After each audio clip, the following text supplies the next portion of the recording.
Depend করে এই স্টুডেন্টটা কত ভালো। তার মানেটা কি হচ্ছে যে rice is the common thing over there. So for any institution, academic institution, teaching is the common part, and that is must. So there will be no question about teaching. But this teaching is the common part only, which is classroom lecture and seminar, workshop, short course, this kind of things. Then you see what are other things: student supervising, then research, then publication, then research grant hunting, then administration, national and international institutional networking and collaboration, national and international industry networking and collaboration. You see, besides teaching, how many more words? Then community and social contribution. That is not that you are doing inside your university. That is outside. You are doing the job for outside people, for the community. What are those? Internal, external assessor for student, for program, for research. Then again, you do the review activities. That is when you are publishing any article, that article actually goes to different reviewers.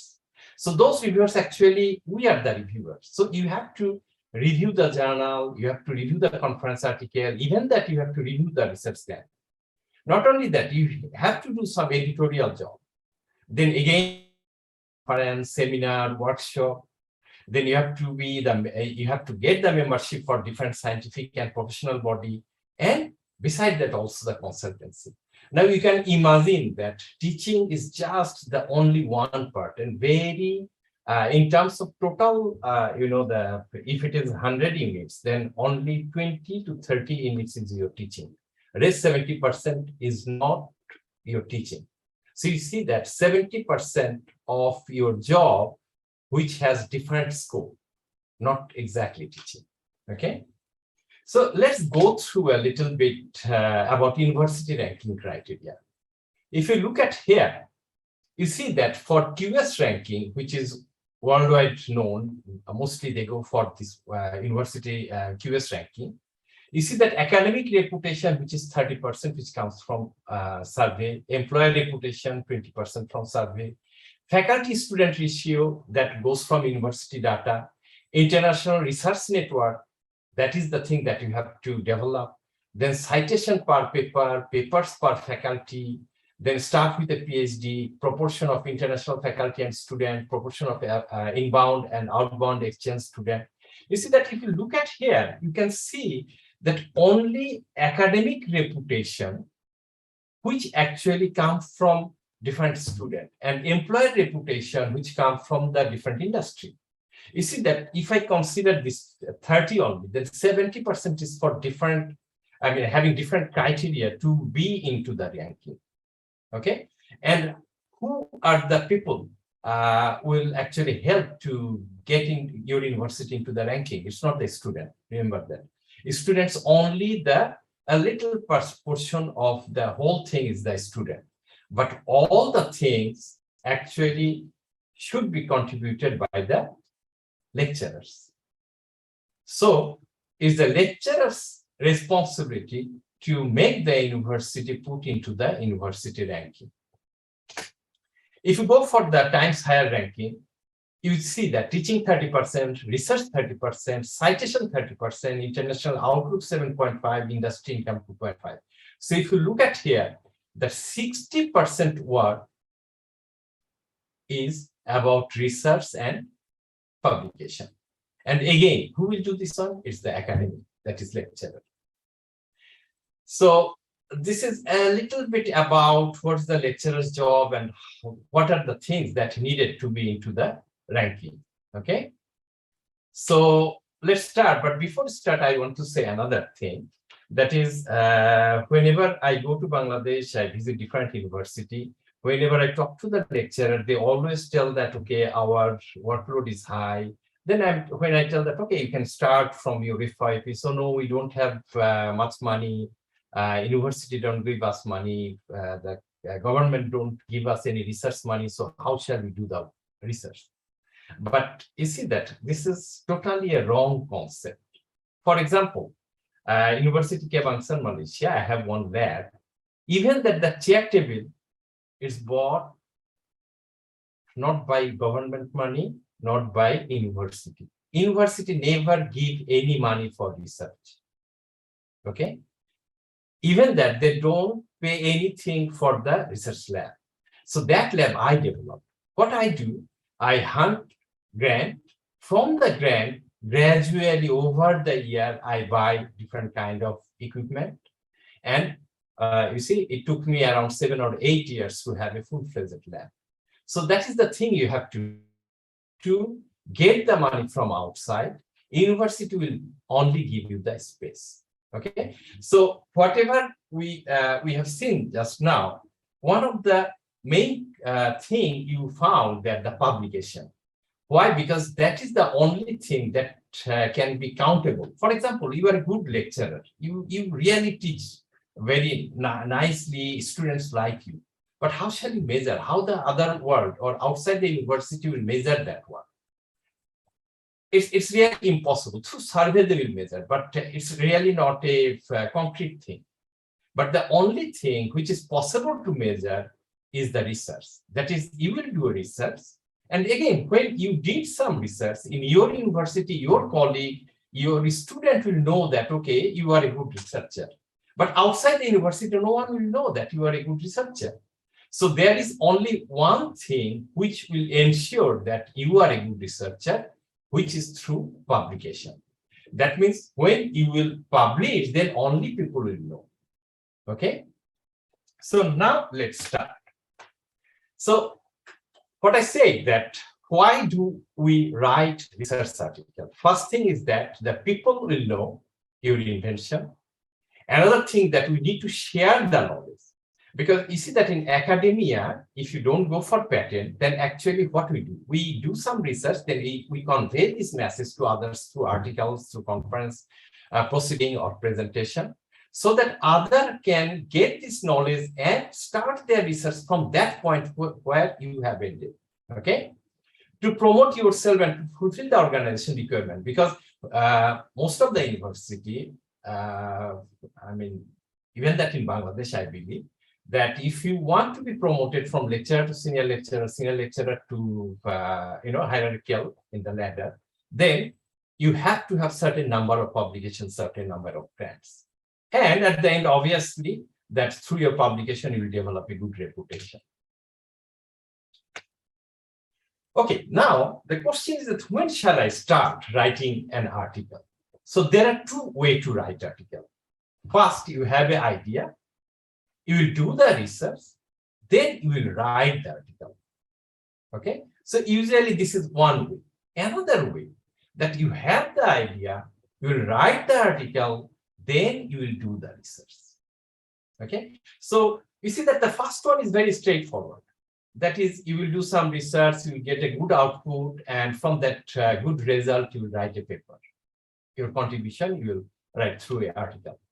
But the second one, you have an idea and write a paper, it's really weird kind of things. But actually, that write paper means the review article. Okay, so why do we do the review article? There are few things from the academic perspective and from the research perspective, it's needed. For example, you are a fresh student who started your research life. Maybe it's a research-based master's or research-based PhD. So you have to read a lot of articles. Why? Because the topic or the field, especially the not field, the topic that you are choosing, it might be that it's exhausted. It might be that the one that you were researching, you thought that, okay, I will develop a supersonic plane. Okay, so you need to know that where this research exists. I mean, in which stage this research is in. Okay, that you need to know. Okay, so how shall you do that one? You have to read a lot of articles. Then we'll know that what are the problems presently people are facing in this topic or in this title, and what could be the solution? What are the methods that can be employed to do the research? Okay, so you will read around 100 to 200 articles, then only will know your objectives and your goal. You'll find the problem, then you will get your objective, and then you will know the methodology and to start your work.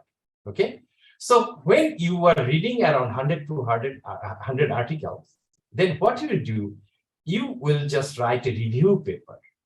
Okay, so it will help others as well. For example, another student, after you have written, published this review article, another student who want to start a work on that topic, he doesn't need to go through all those paper again. He'll just read your article, and maybe your article is up to 2021 you have covered. So he needs to read only the article which is published in 2022, and rest they will get from your article, review article. Okay. And another thing, as an academic, I always tell my students to write a review, and I usually give them 3 to 6 months. Okay, there is a reason for that, because once a student do this review, write a review article, most probably he will not disturb anymore because he knows much better than me. Okay. So you see that it's an advantage to have a review article as well. Okay, so what are the general principles for writing an article? Okay, by the way, if you can't hear me, please stop me and let me know. Everyone can hear me, right? Yes, sir. Okay. So you see the general principle is what? That is, scientific writing does not have to be boring. It's true. Always our especially electrical, electronic engineering related field, even the biomedical field, mathematics, these are really boring type of things.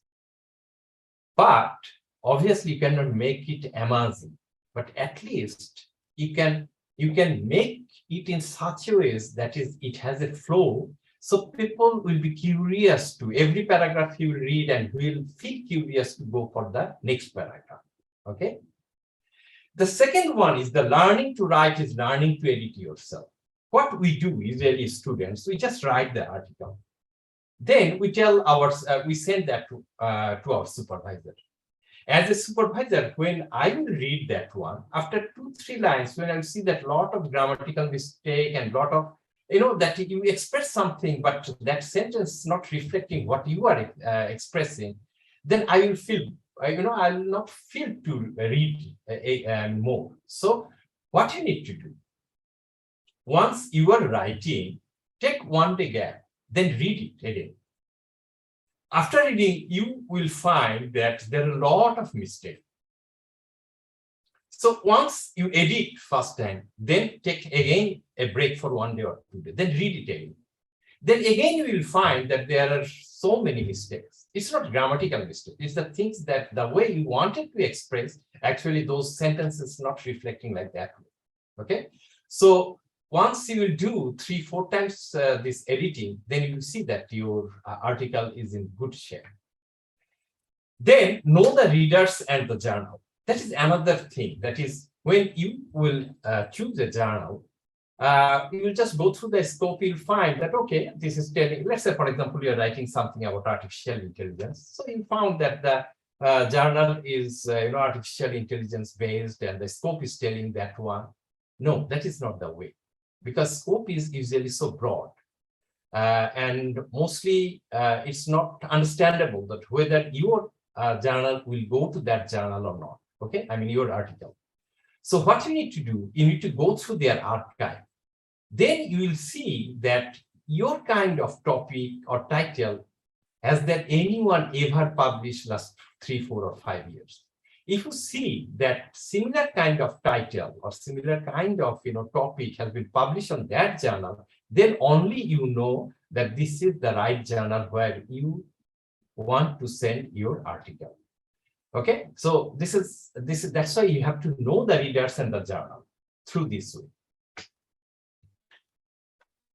Then another things we need to know, that how actually people read any article, especially when I'm telling about how I know how people read. Actually, I want to mean the editor and reviewer, because your goal is to publish. Okay, so let's go through that one first. So how actually reviewer and editor read the article? They never go line by line or word by word. What they do, they just simply first read the title. If title is catchy, then they read the abstract. They really seriously read the abstract. And once the abstract is attractive, then only they go through the intro. But introduction, they really don't read. They just skim, they just scan. And what they do, that they read the intro, methods, transition. That is, in the introduction, you tell about something about your method. A little touch of methods are there. So they just check over there that what kind of methods that you are telling. Okay. So if that interests them, then only they go through the result section, especially figures, figures, tables, this sort of thing. Then they again skim the discussion. So once this has been done, and if they get attracted, they feel curious to know more, then only then they read thoroughly. Otherwise, because this whole thing, reading the abstract, skimming, reading the intro methods, looking at the figures, skimming the discussion, it takes only 10 to 15 minutes for them. So within that 10 and 15 minutes, if they feel interesting, then only they read thoroughly and they give the review, especially editor, because editor, his duty is to feel that this is publishable. Then only he feels to send to the reviewer. Okay. Now we need to know about the journal listing and ranking. Usually there are three kinds of listing. First listing is the ISI listed journal or Web of Science listed journal. Second is the Scopus listed journal. Third is SJR scientific journal ranking. Now, ISI listed journal is the most reliable and authentic. And it has an impact factor. I know that SJR also impact factor, but that impact factor has no meaning actually. And this ISI listed journal has 4 different rankings. So Q1 listed journal is the top ranking, then Q2, then Q3, and lastly Q4. And this ICLI listed journal can be paid, can be without pay. And you see that ranking like Q1, Q2, Q3, Q4, everyone is changed. But those who are really high impactful journal, their ranking remains always same, like Nature publication, many journal from IEEE, okay? And let's say one publisher, they opened a journal, immediately it cannot be listed in the ISI. It takes the time to be included. And once included, it is not that it will remain forever. If their performance is good, if their citation is less, that journal can be withdrawn from the list. And this ISI listed journal is acceptable by every world-class university. On the contrary, Scopus listed journal, mostly not reliable. Okay, I will say better 10 to 15% Scopus listed journal is reliable. These also paid or without pay. It has no ranking. Some are acceptable, but mostly not acceptable by world-class university. So, for example, in my university, in my department, especially our engineering faculty, we are not allowed to publish any article in Scopus journal. So it's the rule in our university. And lastly, scientific journal ranking under SJR, I would suggest never try to publish here because it's all garbage. Okay. Then, what are the type of articles? There are basically 2 kinds of articles. If you can recall the second slide that I told you, the first one is the research article, and second was the review article. So this research article can have 3 types. One is long paper, one is letter, one is short communication. Usually long paper, which is more than 5 pages to 30 pages. Letter is very, very little, very few pages only their allocation. For example, if I'm not mistaken, IEEE letter, this goes around 2.5 pages, some even 1.5 pages. And short communication usually go for 3 to 5 pages. And as I said previously, review article is another one. So now I'll go one by one. For a research article, what will be the structure? So you see that what I wrote here, what you can see here, this is must. This few section should be in an article. that is title, author's name and affiliation, abstract, keywords, introduction, methodology, results and discussion, conclusion, acknowledgement, reference. Okay, you can have more. Let's say under introduction, you have different section. Methodology can have few different sections. Okay. It may not be straightforward. The heading is methodology. It's okay, but all these things should be inside the article. So let's start with the title. As I said that when you submit an article, editor first will see the title. If the title is catchy, he will be curious to go for abstract. So first thing, that is, your title should highlight your principal work. Your title cannot be a broad one. Your title will reflect what exactly you are doing inside the article. And always avoid the ornamental words. I'll tell you what are the ornamental words. So let's say expert system for quality, power quality disturbance classifier. So when I'm writing this as a title, the editor will understand, okay, this article most probably trying to do some expert system, and that means something auto system, where it will classify the disturbance of power quality. Okay. Then second one, design and analysis of UHF micropower CMOS DTMOS rectifier. You see that from there, easily one person can get such impression that what could be inside the article. But let's say when I'm writing a novel EMG signal analysis to determine muscle fatigue, yeah, still it's telling that okay, it is this article most probably trying to find out the muscle fatigue, and they are trying to analyze that muscle fatigue. And what is they're taking the EMG signal. But you see, when I'm writing a novel EMG signal analysis, it has no meaning. Because novel, like other words, reliable, scalable, high performance, robust, low complexity, is not actually fixed value. Reliable, maybe it's reliable to you. It may not be reliable to me. Something is scalable for someone, but it may not be. High performance. What is that high? You see? So this kind of word is always called, I always term them as the ornamental words. Okay? And never ever use this kind of words in the title and even inside your article. So go back to a novel EMG signal analysis. From here, it is really not understood that what kind of methods or what this article is trying to do. It's just simply giving that, okay, it's analyzing the signal for muscle fatigue. That's it. But what method, what kind of, nothing is there. And in novel, which is a ornamental word, which must need to be avoided. Okay. Okay. Any question about the title?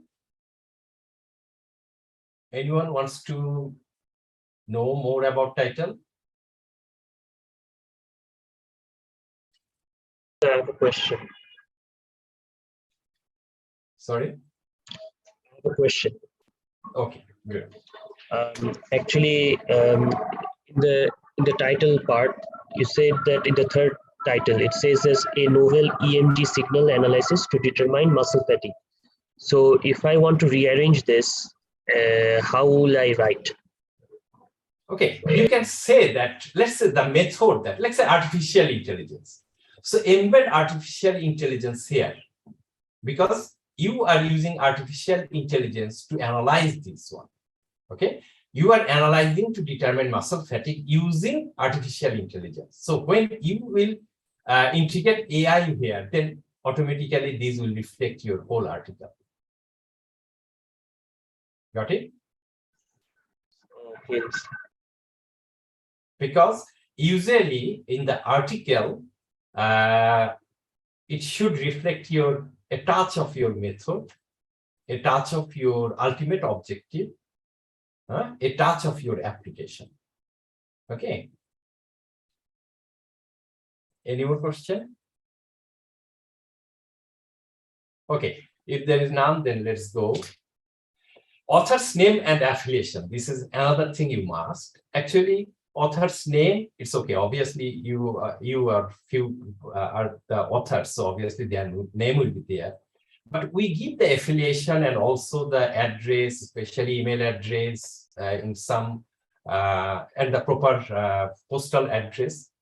This is because, for example, when I am doing some work, it may happen that I am taking someone's work and I want to go forward where he has ended his journey for that article, particular article. Okay. So if I get confused in some places, or if I need the data that he has used, if I have this affiliation, email address, this sort of thing, then I can contact him and I can get those things. Okay. So that's why it's very, it's helpful for others to have this information in your article. Okay. But how shall you write your author's name and affiliation? It depends on the journal. Each journal has different style. Okay, so you will just follow their style. Then the abstract, the major part. Okay, so before I go for the abstract, I will tell you something about any research and which follows to the article writing as well. When you will do any research, the first and foremost thing is to find the problem. For example, you are doing your PhD, your supervisor may give you a title, okay? Or sometimes he can give a broad title. But it is the researcher's responsibility to find out the problem. Because if you don't know the problem, then what shall you solve, right? So if you know the problem, then you will know what are the methods or methodology could be adopted to solve that problem. Okay, so first and foremost is finding the problem. Then what are the methods that can help to solve that problem? And then the result. Okay, so why I told you this one, because when I go to the abstract in detail, I will explain. Then you will understand why I'm telling this one. Okay. As I said, that abstract is the most important one, because if abstract attract the editor or reviewer, then he will feel to read the whole story. So basically, I myself, or I think everyone, almost everyone, write at the end of writing the whole article, because abstract is the gist of whole thing. It's a summary of the whole article. Okay. And abstract should stand on its own, not refer to any other part of the paper, such as a figure or table. That means in the abstract, you cannot cite anything. You cannot tell that which figure to follow, which equation to follow, nothing. It is a stand-alone summary. And you cannot repeat whatever you have written in your introduction, then discussion, methodology. That abstract should be independent. So basically, abstract has different kind. If it is letter, I told you letter, short communication, long paper, right? If it is letter, then your abstract should be not more than 50 words. If it is short communication, usually 50 to 100 words. If it is long paper, usually 150 to 250 words. Now, when you write the abstract, just think about these four things. Then automatically you can summarize your whole paper. What is the 4 sentences? First, they state the problem. So your first 1 or 2 lines will show that what's the problem that you are trying to solve. And then the third line will be why it's an interesting problem. That means let's consider one research. I hope everyone will understand. That is, for diabetic patients, they suffer from, it's called DSPN, okay, diabetic sensory neuropathy. So when they suffer from these things, actually they okay, from that DSPN, one person can understand that what complication he has in his food. Okay, because diabetic patient, when they get food ulcer, they don't take it seriously because it doesn't give any complication. But when they understand that it's really serious, it's too late. And 70% cases, this foot ulceration ended up with foot as a leg amputation and foot amputation. Okay. So if someone knows the DSPN, then if they can determine and classify this one. So beforehand, they can gauge that what could be the condition presently or in future it can have. Okay. Now you see that our problem is the foot ulceration, but actually foot ulceration is the application. But my research is DSPN classification and determination. Okay. So what I do, at the beginning, I will tell about the diabetic problem. Okay. Why I will tell about diabetic and foot ulcer thing? Because it's an interesting problem. Then from there, I will go a little bit deeper. You see that first, second line, I'm telling about diabetic, then I'm telling about the foot ulcer. No, sorry. Huh? Then from there, I'm coming to EMG signal, that is DSPN, because that is my research. So when I'm telling DSPN, at that time, I'm trying to show that what are the problems they are facing from the existing research, because different researcher has adopted different kind of methodology, and none of them are finite. None of them are absolute and current. Okay, so I will show that what are the major problems they are finding, which is actually my research problem. So this whole thing will be written within 4 or 5 lines. Okay.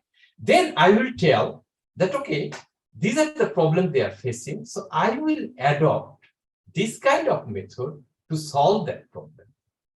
Okay. So when I'm telling that I will adopt some method, what is the rationale behind to adopt that method? So I'm giving one example. Let's say fuzzy logic that can solve the problem. Also, artificial intelligence like neural network can also solve the problem. Okay, so I will give the justification like this way, that fuzzy is the if-then based, rule-based, right? So if you have more rule, that means the accuracy will be more. Huh? And I know that EMG signal has a non-linear characteristics. And I know that artificial intelligence, especially neural network, can handle the non-linear characteristics things. That's why I am adopting artificial or neural network in this research problem. You see, so when you write the method, you'll just touch the rationale behind that method of using.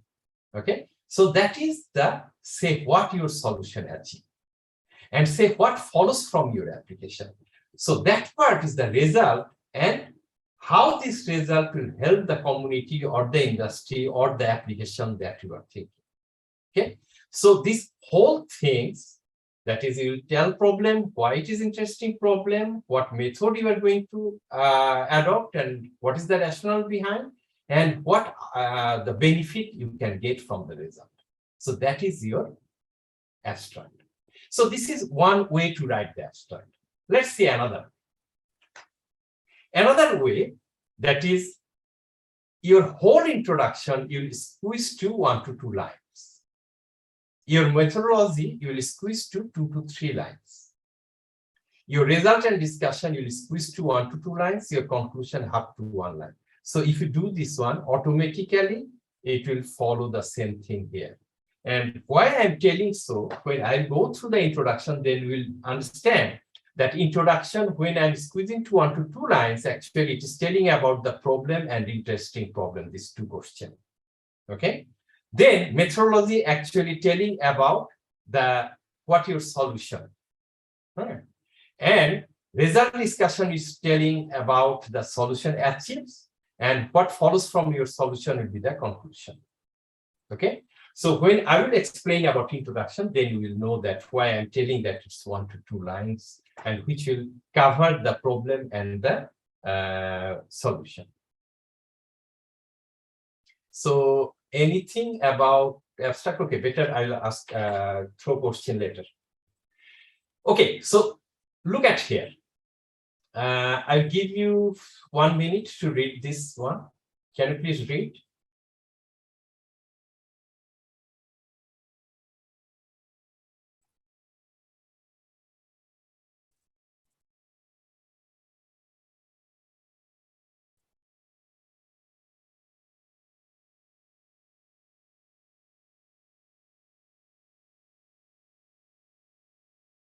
Okay, hope you have read this one. If you look at this 4 line, you will see that it's partially telling about the problem. Then progress in multi-junction cells is described as well 3 novel concepts promising very high efficiency. So a little bit telling about the solution, not directly method, but touching that, okay, they are, there are 3 different kind of concepts they are employing here. And the last line is the conclusion. Okay. So usually, you see that I made a comment, okay, but better put some values. Usually, when you tell about your high efficiency, at that time, better give a figure. Okay, if it is accuracy, tell how many percent is the accuracy. If it is a unique result, tell about the figure of that result. Okay, so this is a long paper abstract. Then I'll go for another one. I will again tell you to read. Just scan. You don't need to read, just scan.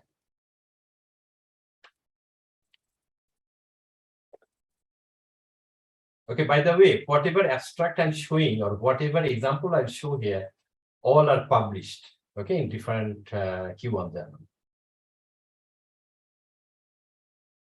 So if you look at this abstract here, you will find that they are not telling anything about any problem.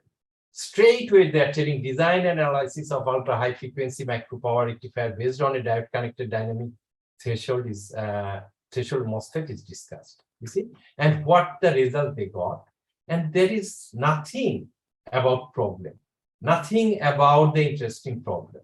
Even that say what follows from your solution, that is also not there. Remember that this article is published in the IEEE. Okay, so that means somehow this abstract is not fit for a long paper abstract. Okay, I'll tell you, but this is also a published abstract. I'll tell you later. Okay, but obviously this is not an abstract for a long paper. This is another abstract. I'll share my slides later so that everyone can read all this abstract and later introduction and other things. So if you go through this abstract, you will find that this is also telling about the problem. This is also may not be telling about interesting problem, but there is a touch over there. What solution can have, what kind of method they are trying to adopt, like Dovicius or blades and other things, they are telling that one. And from this result, what can be achieved, what will help the community, that is also there. So this is a good abstract for a long paper. Now you see that same abstract I'm copying here. And what you can see, later and short paper. Because when you will write a short article or letter, you have no option to tell about anything about any others. Short paper or letter is meant for only your work.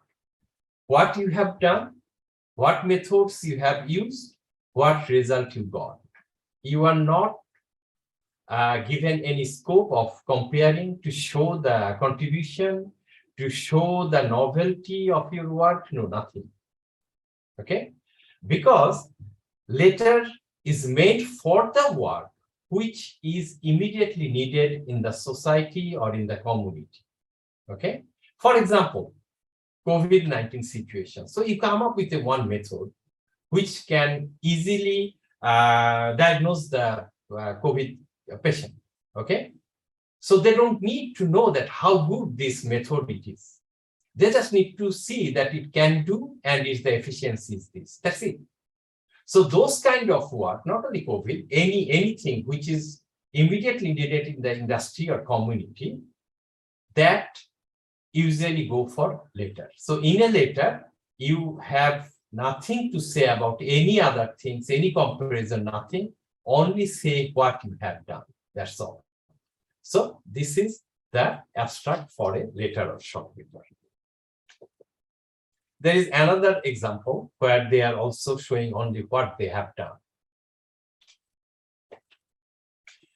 Okay, so now I will give the floor to the audience if you have any question about abstract.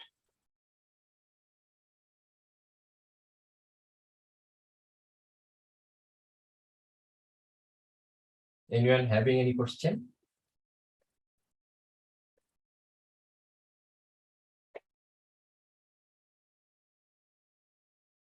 Can you hear me?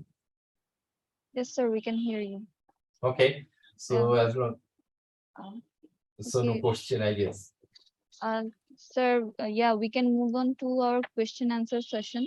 I would request the participants to provide their questions to the chat box. And if you can also unmute yourself and ask the question directly to our sir. What I'll do, every after one section, I will just give the floor because immediately they want to ask anything. Anyway, so remember that abstract is the most important one. Okay, so you have to be very careful when you write the abstract, especially if you, I mean, any journal, any ISI listed journal, no matter it is Q1, Q2, or Q4. Okay, so that is the keywords. Why do we need these keywords? It's actually to search for a similar kind of articles. For example, when you will go to the Google search, you need to write something, right? For example, diabetic related something, AI-based diabetic analysis or whatever it is. What you will write? You will write diabetic, artificial intelligence, and blah, blah, blah. So that those related, keyword related article you can see. So exactly for this reason, you need to write the keywords. Okay. For example, I gave some example here. Let's say CMOS analog circuits, power quality, fuzzy logic, electromyography, whatever I shown you first to abstract. Okay, these are the this could be the keywords for those first two abstracts. Then is the introduction. You see that once editor felt that abstract is really interesting one, then only he will go through the introduction. Okay, but he will not read the introduction thoroughly. He will just skim it. So the style of writing introduction, your first paragraph should be the global problem. What does it mean by global problem? If I can go back to the example that I gave you, that is diabetic. Let's say diabetes is a common problem in this world. Okay.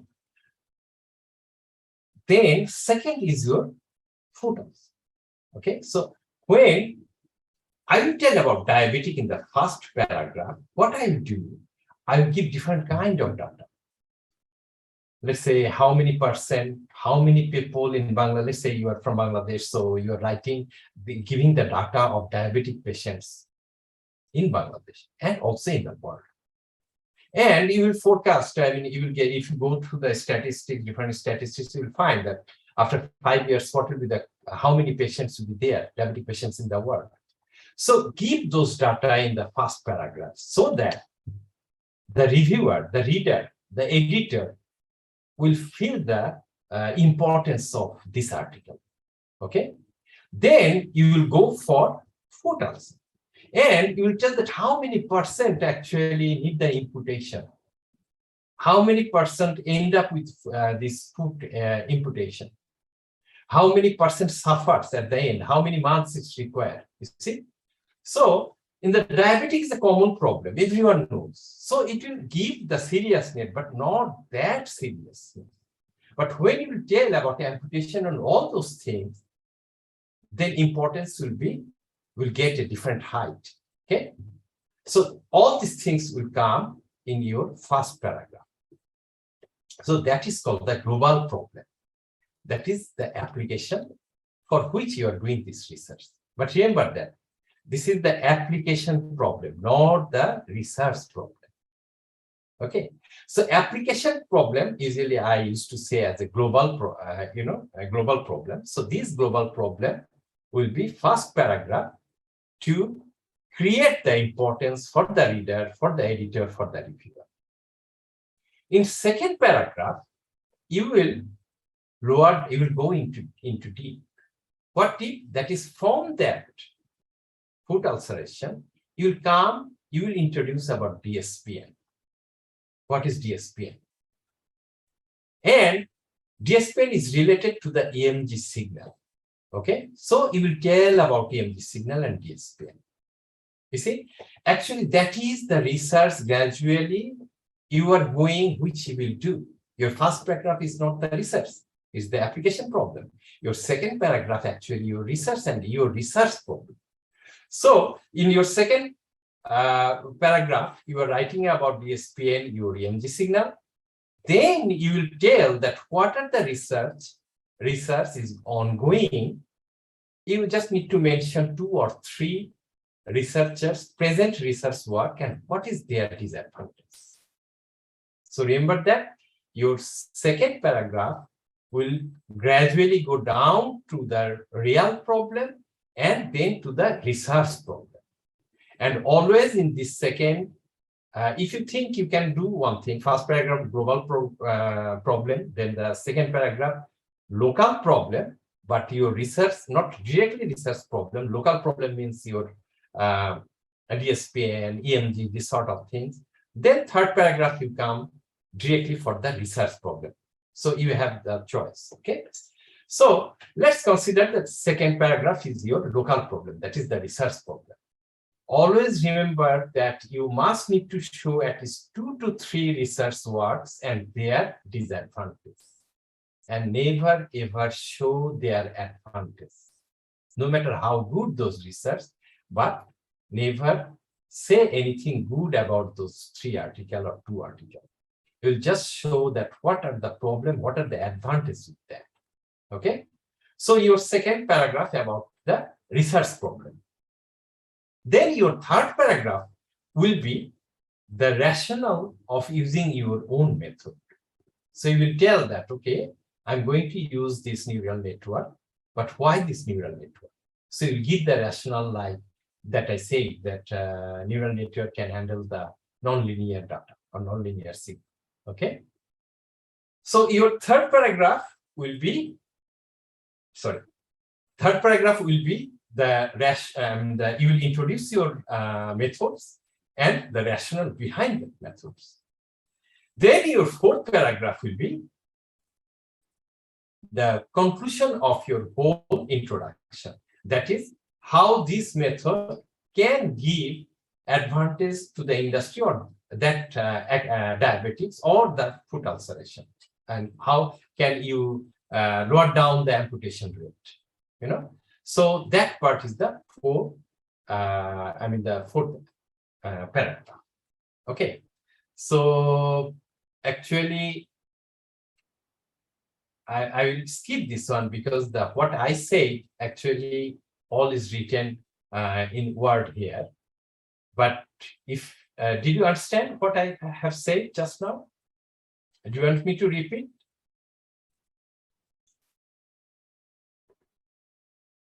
Any question for that?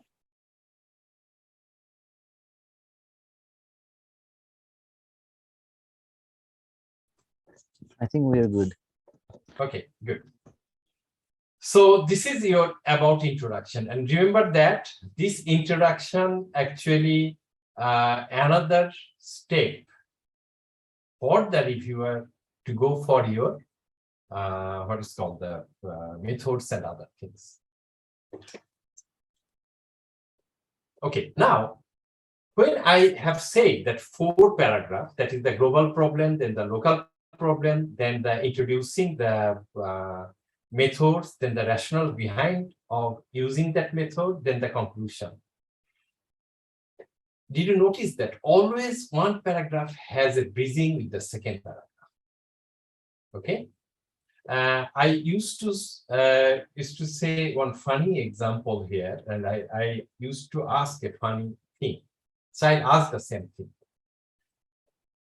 Let's say your first paragraph you are telling about a village, and your second paragraph you are telling about a cow. I mean, a cow or many cows. Okay. So it will be really boring. There will be no flow because the audience and the reader, they'll be confused because you are telling about the village. Suddenly, next paragraph, you are telling about the cow. So they'll be confused. Like you are telling about the global problem, and then suddenly you are coming up with EMD signal, DSPN. So it has no relation, like this village and cow. Can anyone tell me what need to be done to bridge these 2 paragraphs? Anyone has any idea?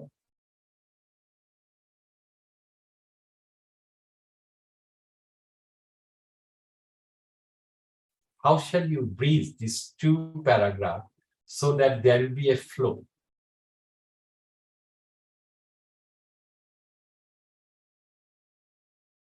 Anyone has any idea?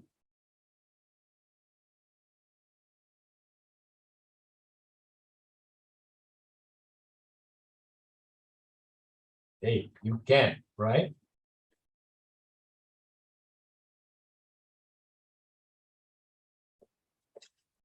Okay, it's a very simple thing. That is, when I'm telling about village, your last line should tell, if you just write your last sentence that, okay, in this village, this mostly they they have the cow, and cow is one of the most important earning source of these village people. You see, so that means the last line of the first paragraph telling something about cow. So second paragraph, when someone will read about cow, there will be flow. It will not be a new thing. Suddenly, not a new thing will be introduced over there. Similarly, when you write the global problem in the first paragraph, and second paragraph is about the the local problem, you must need to write something in the first paragraph about EMG to relate that diabetic so that there will be a continuation. It will not be that 2 different paragraphs with 2 different themes. Okay. Okay, I have given some description here, so I will share this article, this slide, so that you can read later.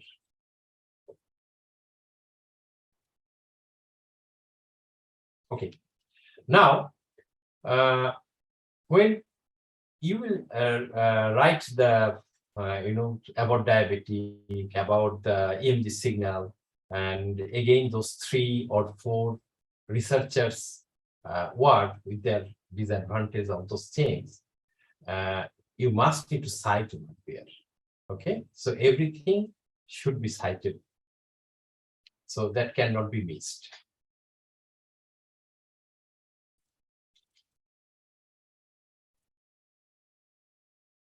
Okay. Okay, this is one thing. Can you read that one, and can you tell me that why it's not a good introduction? Can anyone tell me why this is not a good introduction?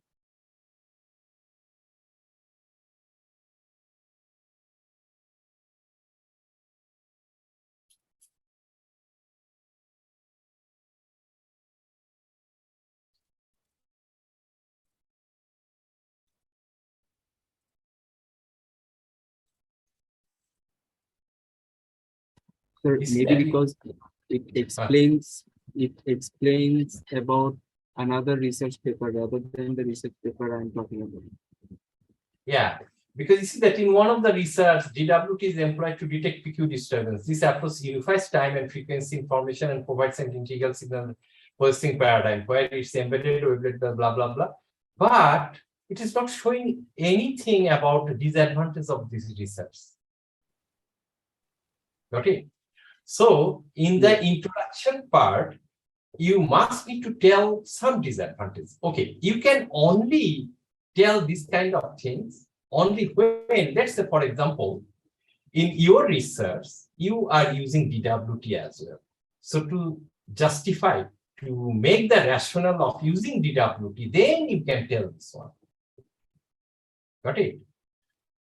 Only you can cite others and you don't need to tell any disadvantage, providing if you use their method in your research, and to make to justify that one, you can tell about other works. But if you tell someone's research without disadvantage, then it has no meaning.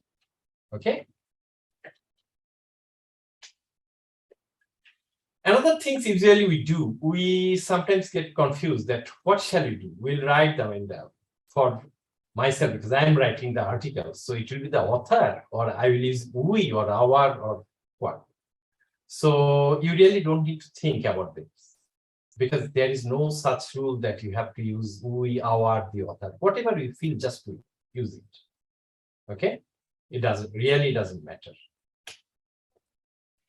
As I said, that is for later, it's a little bit different. That is, you cannot tell about other work. You cannot tell about the global problem, local problem, nothing. You will straightway tell that you are doing this one, and this is the things that you want to do, you did, and this is the result. Okay? So you see that it will follow almost same structure like the introduction for long paper, but in brief. But you cannot tell about the others' disadvantage. Okay. You may tell that, for example, COVID-19 is okay. People are suffering. It is really difficult to diagnose the COVID-19. There are so many words, but it is not efficient math. That's it. You don't need to explain that. How many percent efficiency for others? You don't need to tell. Okay. And you don't need to tell any disadvantage of anyone's. And many people, they tend to write at the end of the introduction instead of the conclusion that I told. They write, this paper is organized, just follows blah, blah, blah.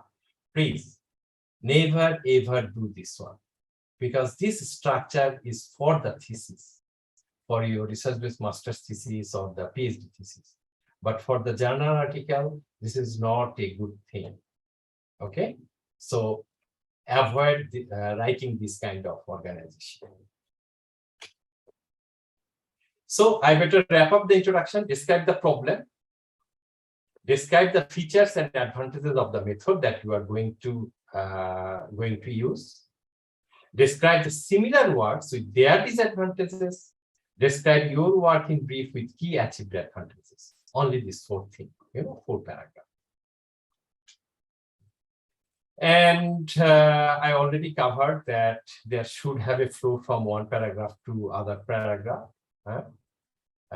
Then don't say something to undermine someone. That is, don't tell that your one is very good, other one is bad. Never ever utter this kind of things, or don't give that impression. Okay. And remember that in journal article, you cannot use any adjective.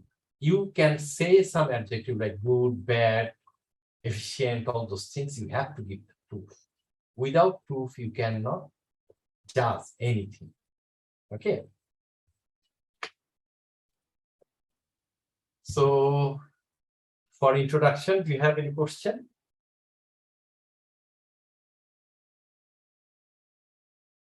Okay. Methodology part is the smallest part in my lecture. because methodology is nothing to say here, because it is you who is using your own method.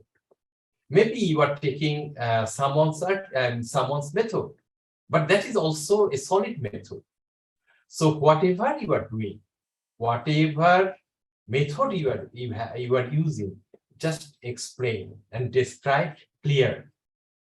But you don't need to explain or describe the very known methods. For example, you are using artificial neural network. You don't need to describe whole ANN.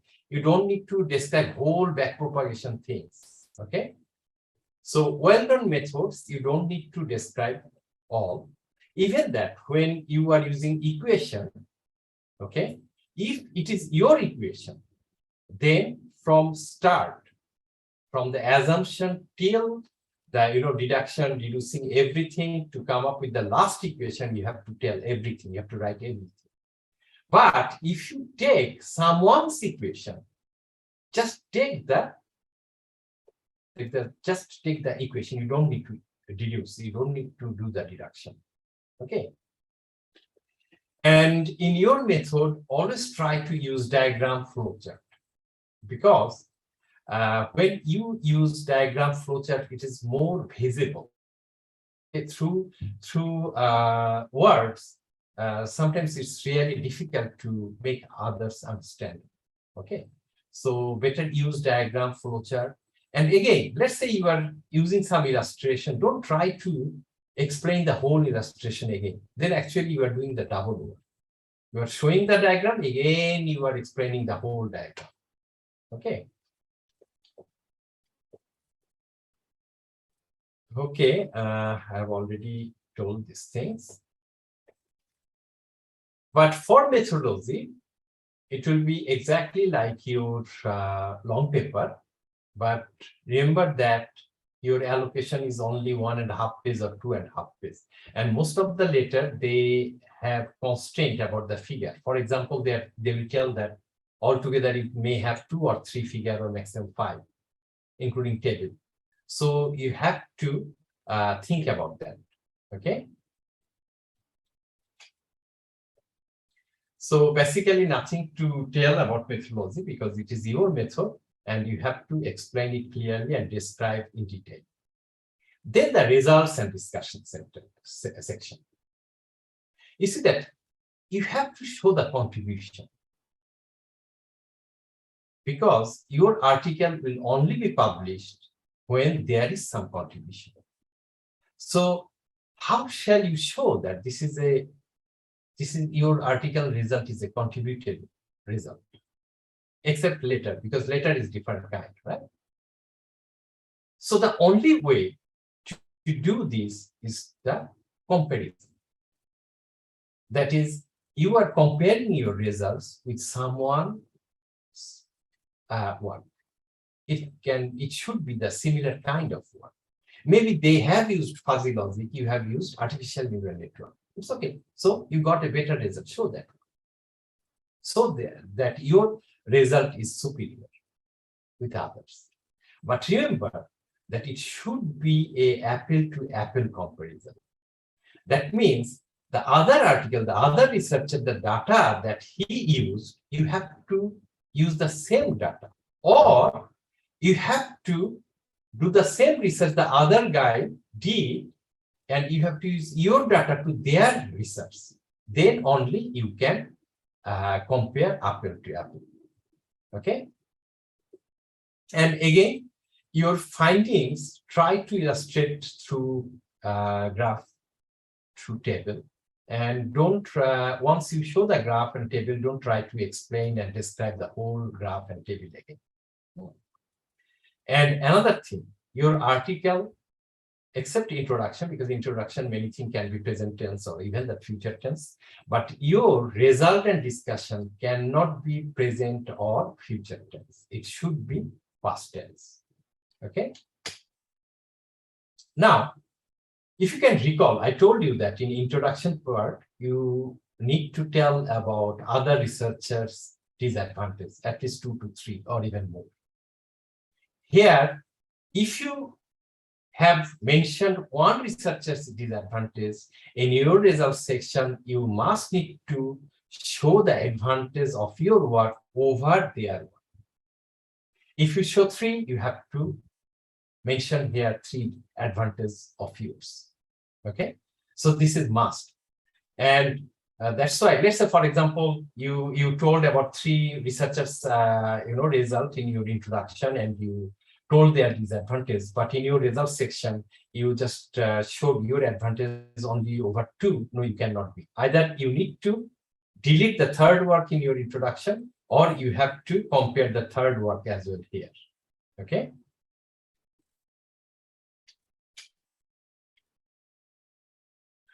Okay.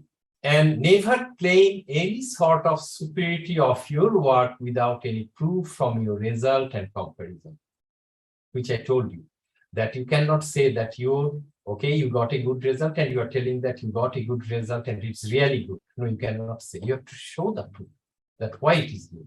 So you made a comparison, you found that your efficiency percentage is much higher than others. Now you can tell that your one is the better one compared to others. Okay. There are things that this is not only for result and discussion, for the whole article. If you use figure, if you use table, it must be cited. That means you put on figure, you wrote figure 1, this okay. Then again another figure 2, it's okay. You give the caption. There must be a caption for figure and table, but that must be cited inside the text of your article. Okay. If you don't cite a figure and table, then it's a null and void thing. And similarly, when you mention equation, you will write equation, you must need to give a number.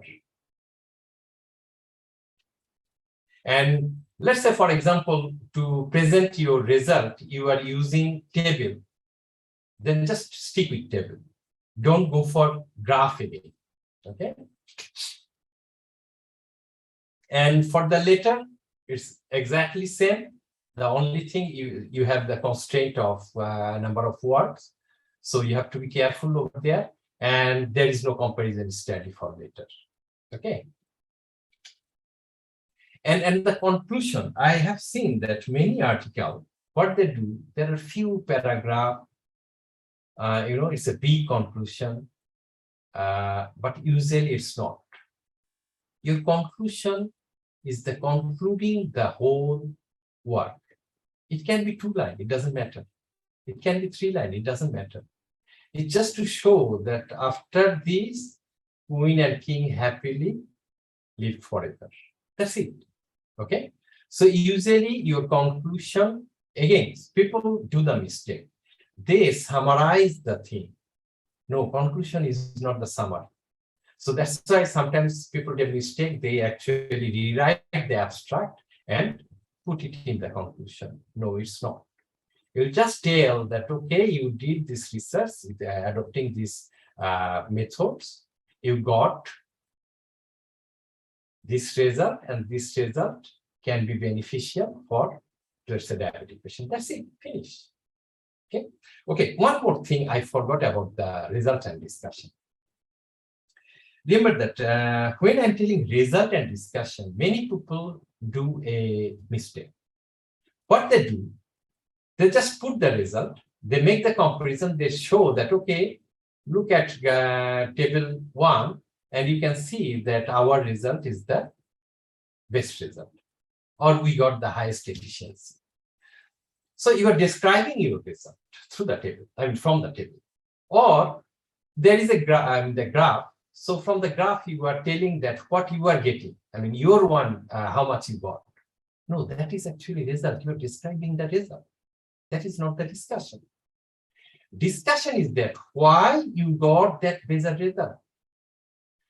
Why your efficiency is 99%, whereas their other researchers' efficiency is 92%.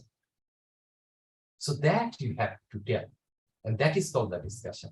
Remember that in a good journal, your article will be published based on the discussion.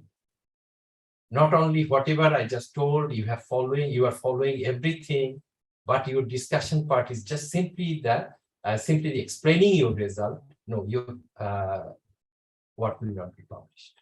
Okay. So remember that discussion means the result you got, why you got, and how you got, and why it is. Okay. So another thing for the conclusion, many people do, that is they write the future research. Okay, I'm not telling that you ought not to do. You can obviously, but frankly speaking, my experience, what I found, that whenever I'm telling that future research is this, the reviewer giving comment that, okay, you have told that you want to do this one, why not better you complete that once and submit the article again. Okay, so my suggestion, better avoid suggesting future research. Okay. Anyway, even that few paragraph is really not needed. It's just a simple few lines paragraph is more better. Okay, acknowledgement. There is another which is not mandatory. You can, you may not. And in the acknowledgement, never acknowledge your supervisor, never acknowledge your father, mother, fiancé, wife, kids, no. Acknowledgement, not even the university where you are working. Acknowledgement usually goes to the grant. Okay. If you can see here, the authors would like to express sincere gratitude to the Ministry of Science, Technology and Innovation of Malaysia for providing fund for the research under research fund grant. Okay. So this kind, or maybe someone gave you to use their lab to do this. So you are acknowledging that lab. Okay. Another thing is the reference. So what I'm going to say, please keep actually emboss in your brain, emboss this one. So there are two kinds of reference. One is number type, and another is the alphabetic type. Okay. So number type or alphabetic type, it doesn't matter, but these few things must be there. What? Name. Don't write that Mamun et al. No, Mamun et al. Will be inside your text. But in the reference, if there is 100 names, all 100 names should be written over there. Then the title of that article, the publisher name. You cannot simply write that IEEE. No, because IEEE has more than 50, 60 different kind of journal.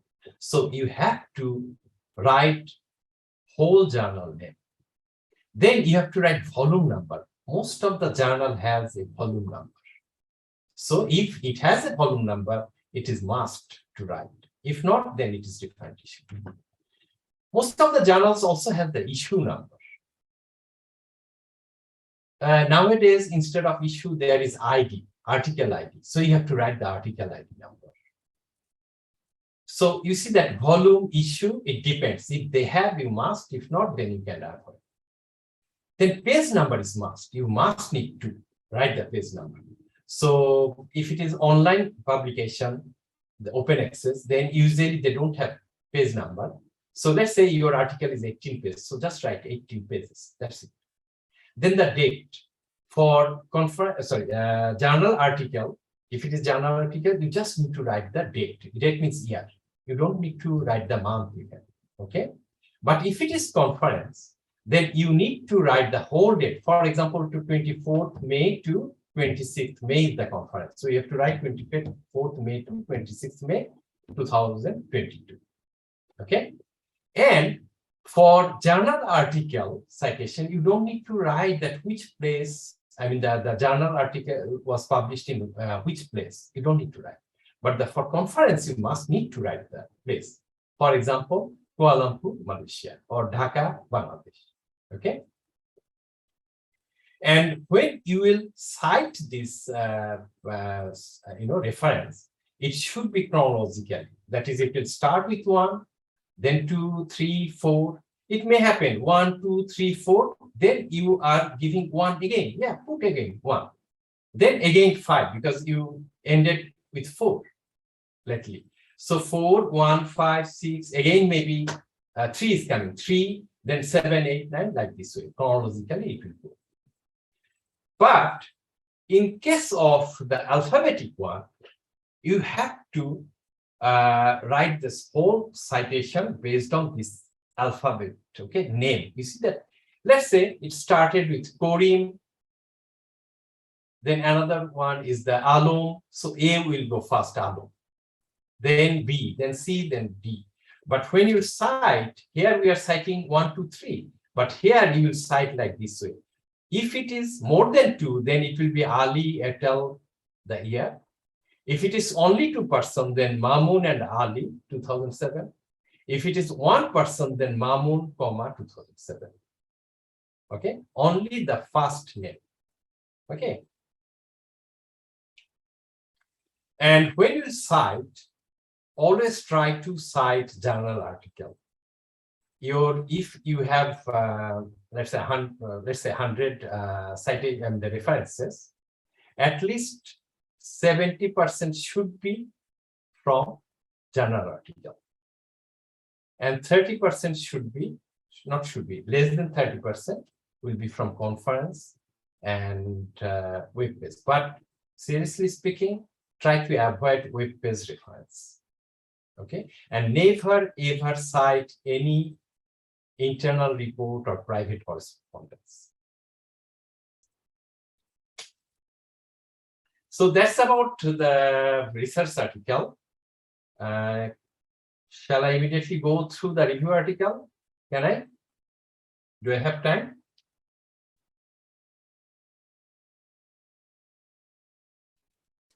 So the session is booked for 2 hours, 2.5 hours.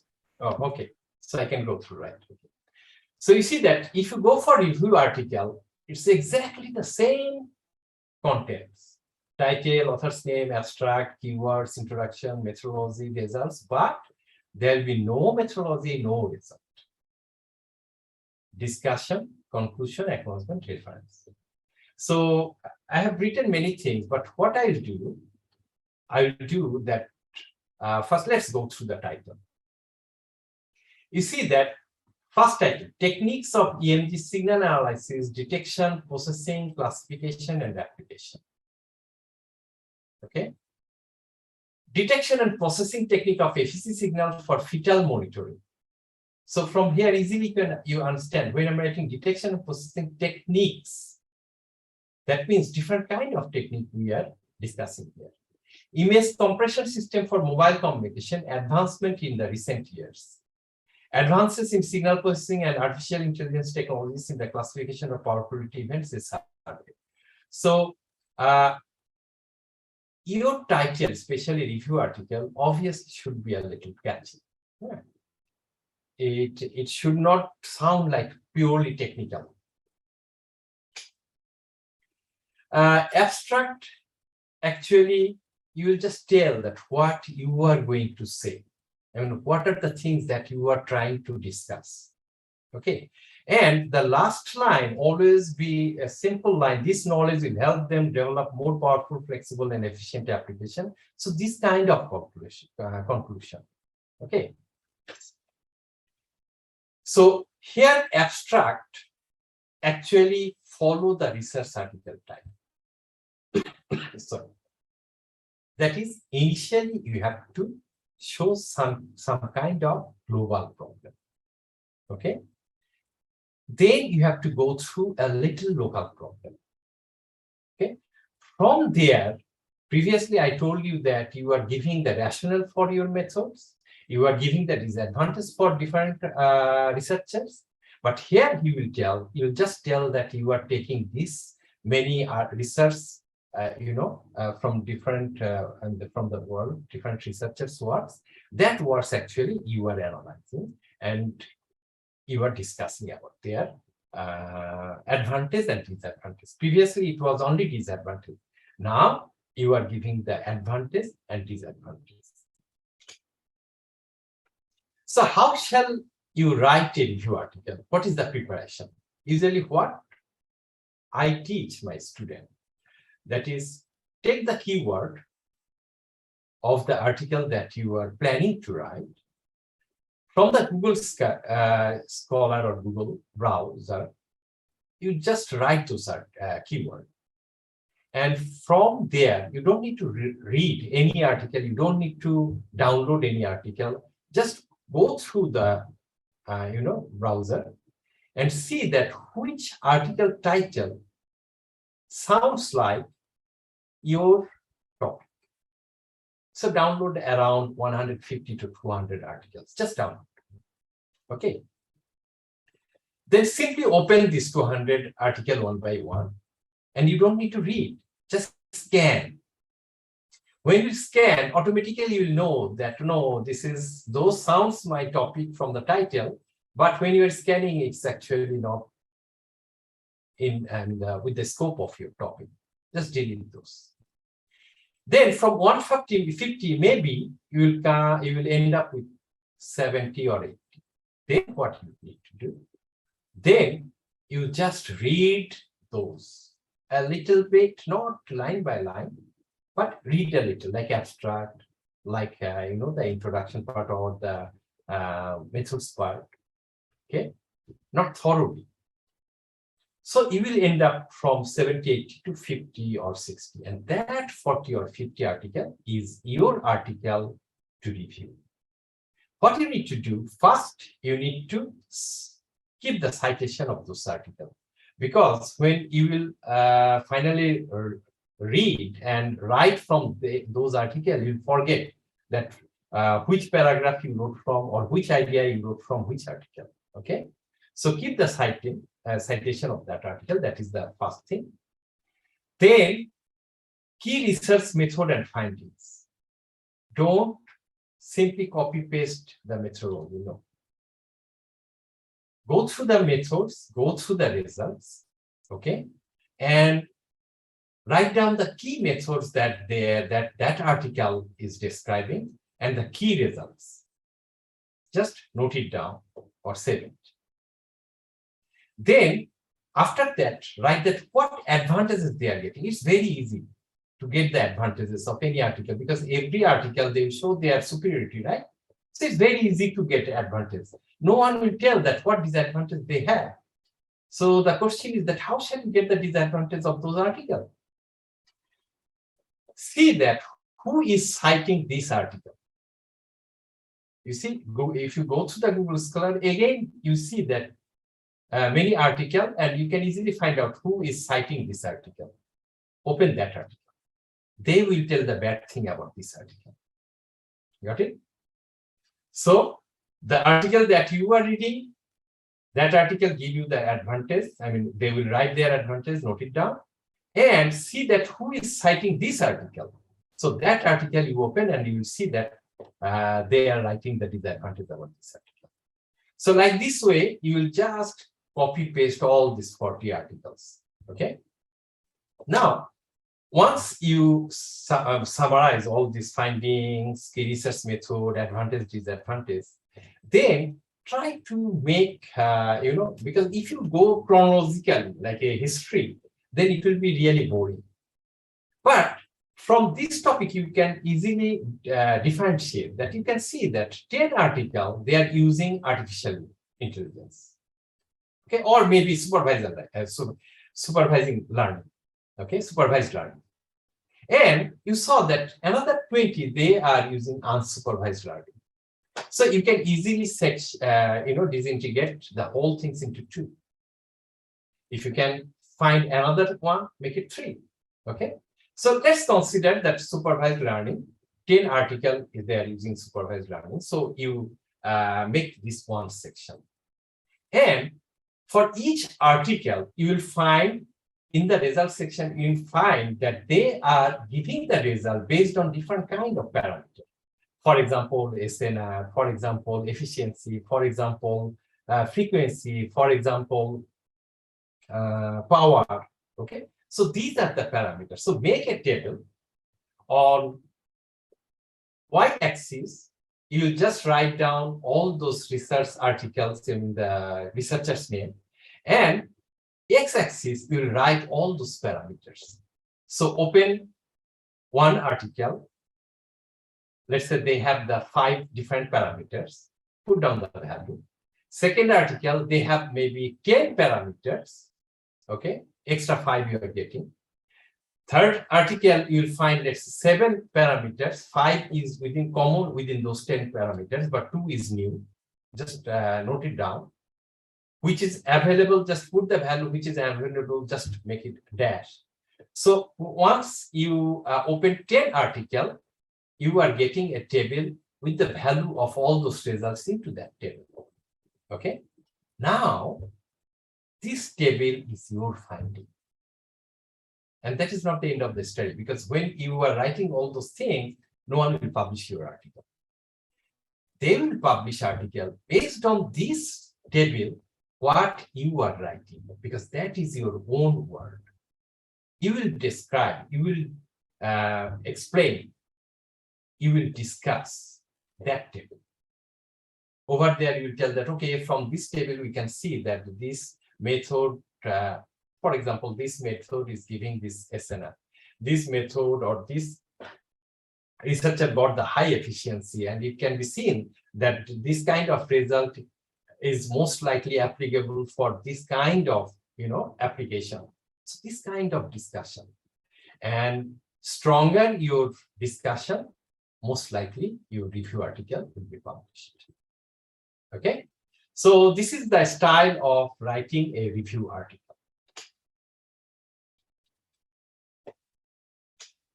Okay, next is the conference article. I'm going a little bit fast now. Conference article, the same thing, title, author's name, abstract, keywords, introduction, methodology, results and discussion, conclusion, acknowledgement, reference. Okay, exactly same thing that I explained for research article. But never ever publish your full work in a conference article. Because nowadays, you see that we can easily check the plagiarism. So when you are giving your work in a conference, you cannot publish that article anymore in the journal. And you know that conference article is not that weighted. Okay. So usually you will publish a partial work of your total work. Okay. Let's say, for example, your whole research, if you do modularize, maybe it has a 5 module. Just publish 1 module, because that is standalone. It can have a result, but that module is not a result for a whole system. Okay, so never ever publish an article which can easily be published in a journal that should not you submit to a conference.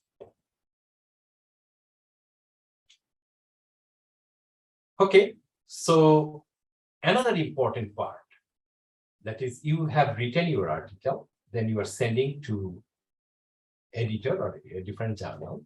What exactly happened when you send the article?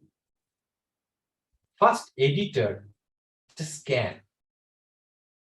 If editor finds it that it has a scientific merit, then only he will send that article to usually 5 different reviewers.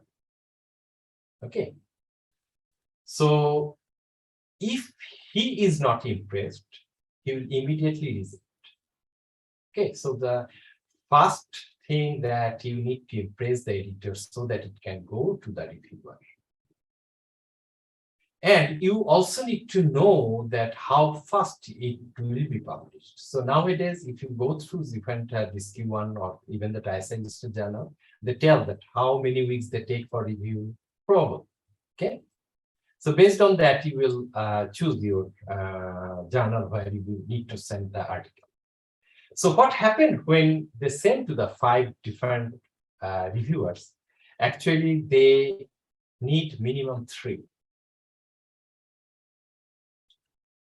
And if all 3 accept, fine. If 2 accept, still is fine. It will be positive.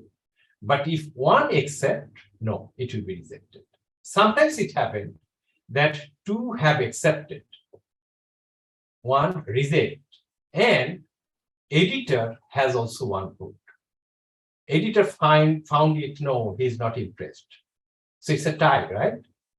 So editor has a freedom to reject.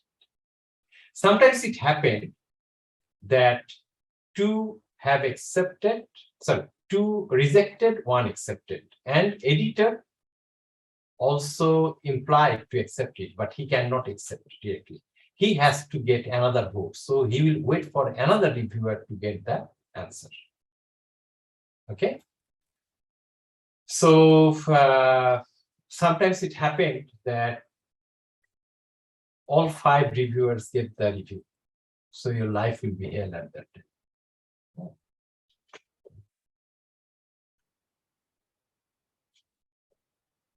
Now, you got the article back by the editor. So nowadays, almost 100% journal, they don't say accepted. Okay. Earlier it was like that. Minor revision, accepted. Major revision, accepted, and accepted. Then they are giving their revision and the minor revision. But now no journal straightforward say that it's accepted. They just tell that your article need to have revision. It can be major or minor. Okay. So the moment you are getting even major revision, you can say yourself congratulations because it's already accepted. Now it's your responsibility to answer the reviewer's question so that it can be accepted. Okay. So there are two things, either straightforward accept or reject. So accept comes with the terms like minor correction or major correction. Okay. Now, when you are getting the reviewer's comment, the first thing that you need to do, you never answer anything with simply yes or no. Let's say they gave one comment which just required to say yes. Still, you are not entitled to say yes. You will tell that, okay, you did this, then only you will say yes. Okay. Let's say, for example, one response, it requires 3 or 4 pages to write because you have made changes in your article, which is 3 to 4 pages or 5 pages. You just simply need to copy those 3 to 5 pages here. Another reviewer made the comment, similar kind of the comment, and you need to write the same thing. Again, you need to copy and paste those 3 to 5 pages. I'm just simply telling you, recently, one article which is 8 or 9 pages, when I sent the reviewer's reply, it was most probably 28 pages or 27 pages. You see? Okay. There's a trick, actually, why we prefer to give in detail and why we prefer to put everything that we did, the revision, inside the article to make the reviewer tired. See, like this. In one comment, you are telling, okay, yes, thanks for the, okay, always give the thanks for the comment. And we have revised based on suggestion. Now you see that as a reviewer, now what I need to do? Again, I have to go through the manuscript, I have to find out where is that, where I get the revision. So I'll be really, let's say, if I'm in angry mode at that time, even that it's a good work you did, but I feel that, oh, again, I have to go through this. I'll be tired, right? So I may not feel to give a positive response. But let's say, whatever the comments reviewer gave, you gave the all answers standard. So straight away, he can get the answer. This is one. Another trick, but it's a lousy trick. I would say that, not unethical, but essence of unethical trick. That is, you are making the reviewer tired.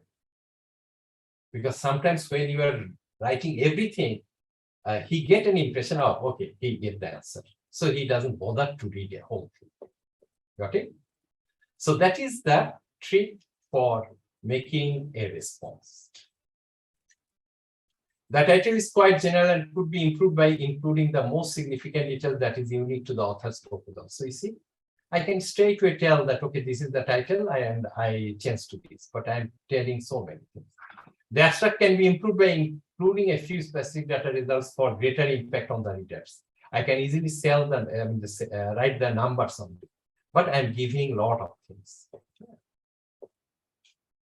Okay, so that's all about this. And lastly, that if you are in biomedical engineering or biomedical section, this is one Q2 journal whose impact factor is 3.992, and it's an ISI listed journal and its ranking is Q2.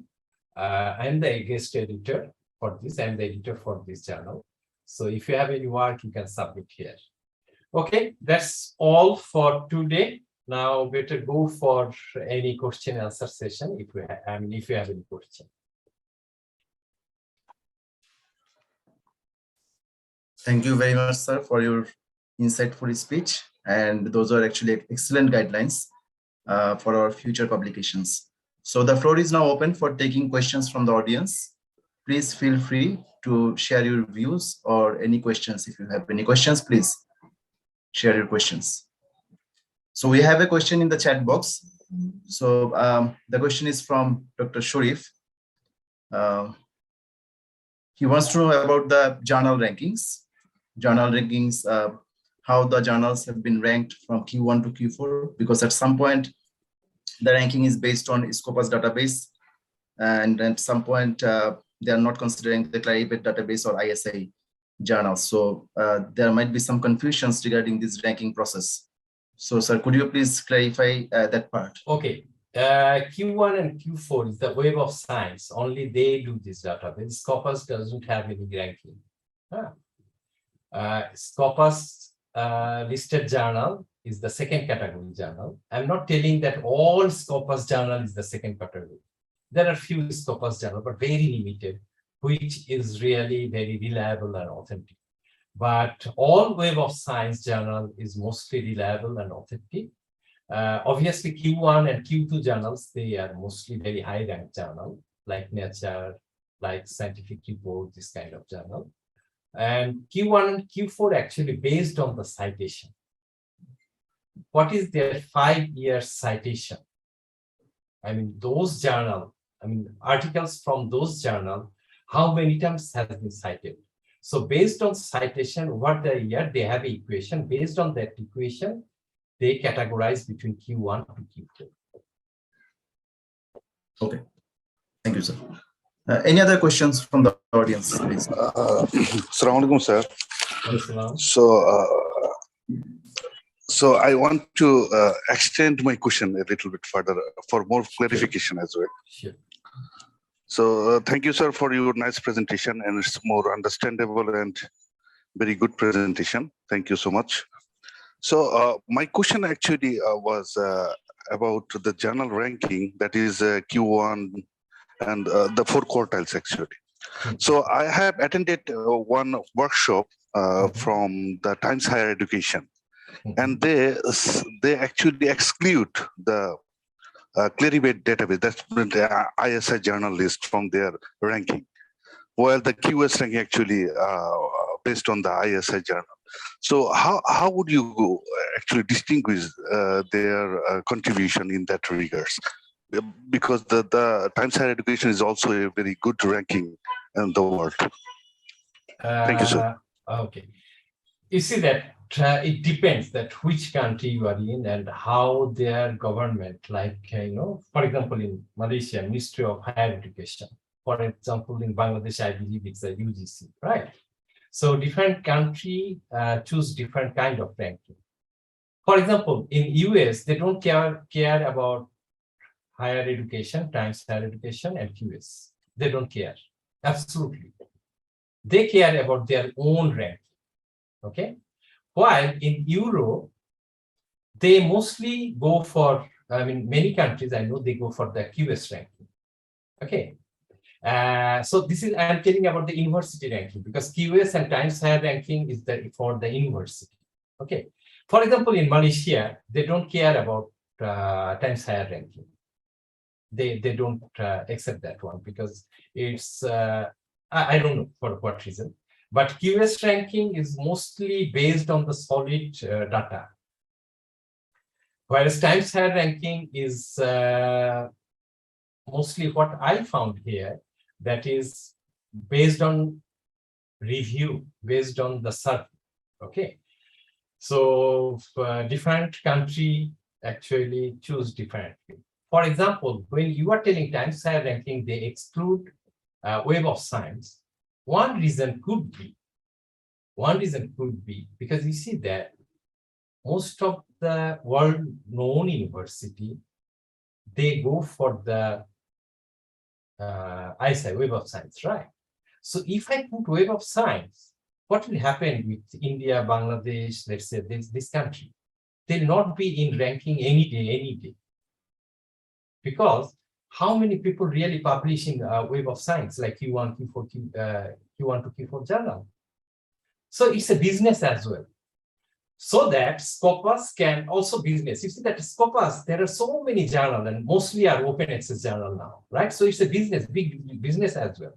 So if I chop down Scopus, so Scopus publishers, they will be whipped out. And who are the market for this kind of journals? Is the Malaysia, China, not China. China is now go for Web of Science only. Let's say Malaysia, Indonesia, Bangladesh, India, you see? So this could be another reason for which times higher education, even that the QS ranking, they actually don't go for this only Web of Science or only Scopus, any journal. I hope you got the answer, right? Yes, sir. Thank you. Thank you so much. Thank you, sir. And the next questions are from our students. The first question is, if I am a beginner, then which topic should I go for publishing my first research paper? And the next thing is, where should I publish as the beginner? Okay, if you are a student, no, you will not start first. It is your supervisor who will tell you what to start. Because let's say, for example, your supervisor's field, PhD field, let's say he's a lecturer, a fresh lecturer. His PhD work was on, let's say, IC design, okay? Or maybe FPGA, implementing the signal into FPGA, DSP. So that was his field. And he's interested to do some application-based work implementing in FPGA.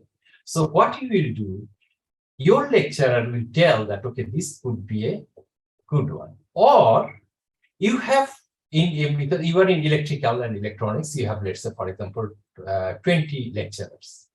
And 20 lecturers has different 20 fields. See that which field you feel attracted, okay? Then propose that lecturer that which topic should be good for you to start. Because if you start by your own, no, I don't think that it will be a good start for you, because you have to start from the scratch. I'm just telling you that when I started working, okay, one thing I proudly say, I never ever any single person can tell that they have contribution which I know. I learned by myself, every single thing, even that this computer, I learned by myself. How to run, how to write, how to grant hunting, everything, international networking, industry networking, whatever you can think, everything I learned by myself. And it took a long time to be a master, at least 4 to 5 years. But you see, when my students come, within 6 months to 8 months, they publish in Q1 journal, because they didn't need to go through the scratch. I know the tricks, I know the style, I know what to do and how they can easily get it done. So that's why your lecturer who has already experience of research, he should be your guide who will tell you that which topic you should do. But you will choose the lecturer based on your interest of field. Okay, the second question was what? That is, second question was where to publish the first article. Okay. As I said you, Let's say, for example, you are doing something on FPG. Right? So you just give that, by keyword, you search that what are the journal for this. So you will see that journal name and scope exactly fits for your article. No, it's not the end of the story. Because most of the time, scope is written in a broad way. So many things can be thought that it is inside. I mean, scope is telling that your article is fit for that, but it is not. So what is the way to do? Once you know the journal, then go through the archive. Every journal has their archive. So go through the last 2, 3, or 5 years, see that any similar title has been published on that journal or not. Not exactly, because if it's the same title, obviously you're not doing the same thing, right? So I'm telling the same thing they have published in their article and in their journal or not. If you see that at least 1 or 2 has been published earlier, that means it is the right journal to submit. Got it? Thank you, sir. Any other questions from the audience, please? Our respected faculty members, you could share your views if you like.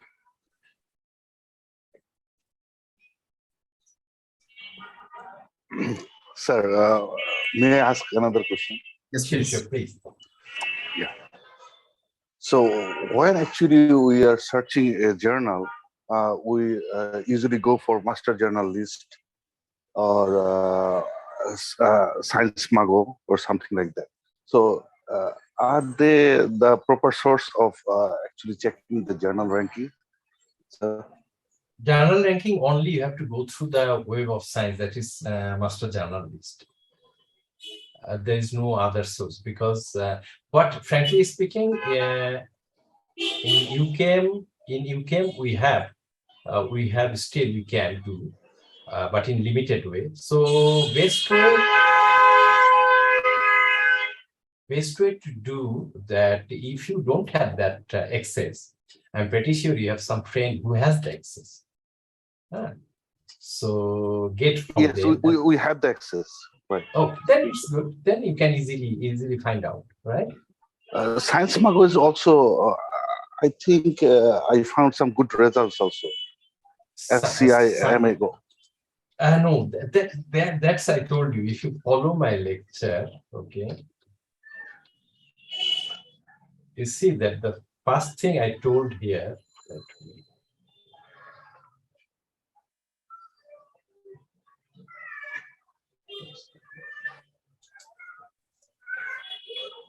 You see, the first thing I told that scientific journal you are telling about SJR, right?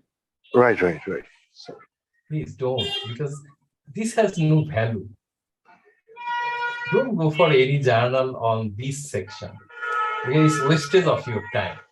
And frankly speaking, if you publish your article in any journal, under this category, then when other people will see it, they will look down at you. Okay. okay, sir. So the master journal list is only the sources. Yeah, that is the best thing. For you see that what I do for my students. Frankly speaking, my 90% student is from Bangladesh. Okay. So when these students are coming, they're French students. They have no knowledge about research. They don't have any knowledge about article writing or anything. But I never allow any student to submit article in even Q2 journal. No, they have to write and they have to submit to Q1 journal. It's true that they require long time. For example, one of my students recently, he actually completed his undergrad. Then because her result was too good, it's 3.9 or something. So in our university, you can be enrolled for PhD directly if your result is first class, it is above 3.67. Okay. So she got admission. Within 3 years, she completed her PhD and she published 7 Q1 journal. Okay. So first journal article, I know that easily I can publish in Scopus listed. Okay. But I didn't allow her. So her article was rejected by 7 different journals. It took 1 year, 4 months. Okay. 1 year, 4 months, she got rejected, her article, from 7 different journals. Okay. But what's the advantage? One journal, they are rejecting, they're giving some review, right? There's comment. So we know that what are the lags. So we are improving. Second journal, another comment. Third journal, another comment. So after 7 rejection, these students precisely know how to do, what to do to publish in Q1. So after that, whatever he is writing, he's simply submitting to P1 journals and easily getting published. And it happened with almost my own students. So that is the thing, that when you will write something, you try best journal first, then gradually go to the down. Okay. Right, sir. Thank you so much, sir. So we have one more question in the chat box. So the question is, when you start research on new topic, how do you organize?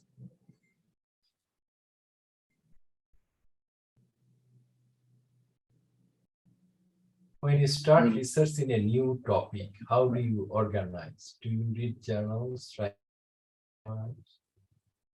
You mean that a totally different arena, right? Okay. It's a student or any academic? Mr. Jaman, could you please share your affiliation?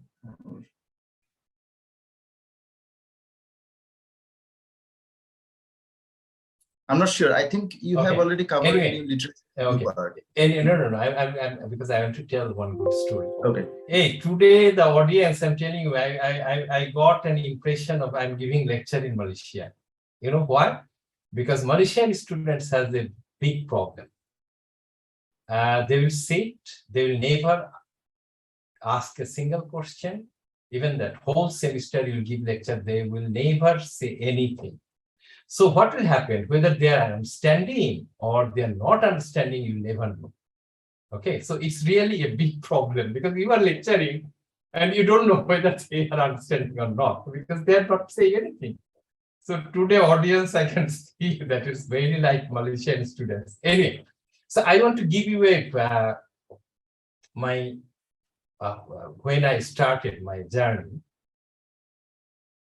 One day, I'm telling in 2001 March, I joined in Multimedia University. I'm telling about end of 2001 or early 2002. I was reading one article in a newspaper. You know, in Malaysian newspaper, they have one column about the research, present research in Malaysia. Okay. So what they're telling that about the power quality disturbance. And one guy is telling that they used some methods. So I was thinking, okay, this guide is power quality disturbance classification. So with fuzzy bells. So why not? If I use artificial neural network, then how it happened? Let's see how it goes. Obviously, it will be better because I know that fuzzy logic is an if-then based rule, a rule-based. So I started with that one. So I got a good result. Obviously, it will be the better result, right? So we start like this way. Another one I'm telling. I have one article with citation in Google Scholar. That article citation is more than 2,000, I guess. So in 2000, I forgot, 2010 or something. Suddenly, I got a mail from Ministry of Science in Netherlands to evaluate one research grant. And the guy, the professor, who has 8 patents and all are known patents in the world, and those are products. And they told me to evaluate his research grant. And it was the contactless EMG sensor. Okay. And that gave me an idea that, okay, all through we know that electrode means you have to give gel, you have to put that on, blah, blah, blah. But this capacitive electrode can be another arena. So that gave me idea that, okay, fine, I will go much deeper. So I started to read. I gave the student, I found the student to dig out more. I gave my idea, okay? So we go like this way. It's not that I'm reading so many journals, so many paper writing, I'm writing, no. I just get an idea, then I try to dig out that idea with a method which has a rationality. Okay, you understand? Thank you, sir. I think we are very close to our session. We have only got 15 minutes left. So if there is no other questions from the audience, we can take the session to an ending. And thank you very much, sir, for your time and your presentation. And I'm sure that our audience enjoyed a lot, and this will be definitely helpful for our future research. So